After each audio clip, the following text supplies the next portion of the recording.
শোনো, তিনি সাল্লাল্লাহু আলাইহি সাল্লাম বলেছে, যদি কোনো মানুষ ফজরের পরে ফজরের সালাত আদায় করে এই দোয়াটা পড়ে, ইয়া রাব্বি লাকাল হামদু কামা ইয়ানবাগি লিজালালি ওয়াজহিকা ওয়া আযীমি সুলতানিক, শুধু খালি যদি একটু পড়ে, আল্লাহ নবী সাল্লাল্লাহু আলাইহি ওয়াসাল্লাম বলছে যে দুইজন ফেরেশতা, মানে ফেরেশতাদের উপর এটা হেভি হয়ে যায়, এটা অনেক ওয়েটি হয়ে যায়, অনেক ভারী হয়ে যায়।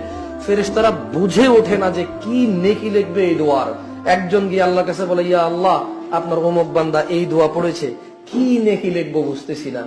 আর একজন, মানে যখন দুইজন ফেরেশতা যখন একজন আরেকজনের সাথে কি হয়, মানে তারা বুঝতেছে না তারা কি লিখবে, তখন তাদের একজন আল্লাহ সুবহানাহু ওয়া তাআলার কাছে বলে, ইয়া আল্লাহ, এর কি লিখবো। আরেকজনে পড়ে শোনায় আল্লাহকে যে আল্লাহ, আপনার এই বান্দা এই দোয়া পড়েছে, ইয়া রাব্বি লাকাল হামদু কামা ইয়ানবাগি লিজালালি ওয়াজহিকা ওয়া আযীমি সুলতানিক।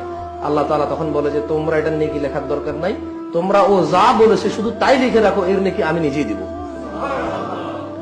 কোথায় কল্যাণ খোঁজে মানুষ, কোথায় কল্যাণ খোঁজে। একটা 10-15 সেকেন্ডের দোয়া পড়লে ফেরেশতার বুঝে আসে না কি লিখবে, ফেরেশতার মানে ফেরেশতার সাধ্যের বাহিরে এর নেকি লেখা।